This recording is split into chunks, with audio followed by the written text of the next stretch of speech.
L'idée du set est venue grâce à une petite fille qui donc est hémiplégique, qui utilise très peu sa main gauche et donc qui s'est montrée en difficulté pour découper, coller, déboucher ses feutres et utiliser sa bouche, d'autres moyens de compensation mais qui est quand même pas évidente à l'école. Donc on a pensé à faire un set pour qu'elle puisse réaliser ça d'une seule main puisqu'en fait sa main est trop peu fonctionnelle pour qu'elle utilise les deux mains pour le faire.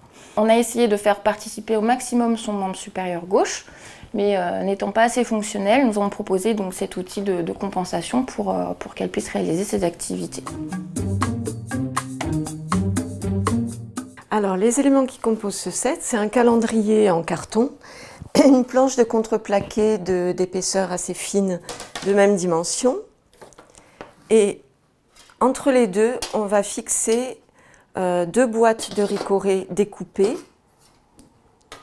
de façon à pouvoir utiliser des aimants dans la partie centrale. Donc ensuite, on va avoir des pièces qui sont fixées par des velcro autocollants. Vous avez un support de crayon qui a été fabriqué en plâtre. Ensuite, on a un pot de colle.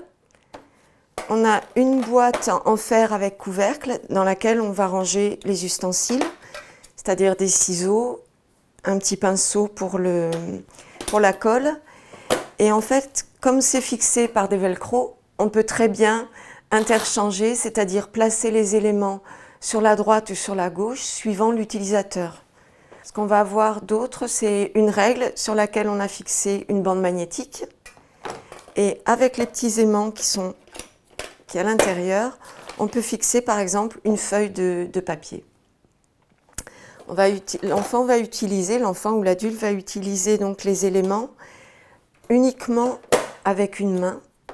Par exemple, pour le découpage, il peut très bien fixer tout seul la feuille et découper.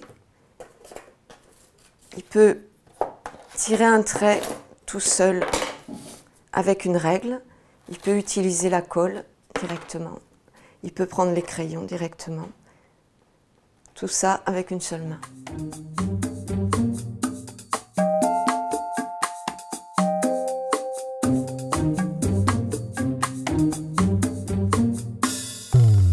L'idée, c'est vrai qu'à la base, on était attaché à ce que ce soit quelque chose de simple, qu'on puisse fabriquer avec des matériaux peu onéreux aussi. Une fois qu'on l'a utilisé en séance d'ergothérapie, on va pouvoir le proposer aux parents dans l'environnement en fait, de l'enfant, donc à la maison, mais aussi à l'école.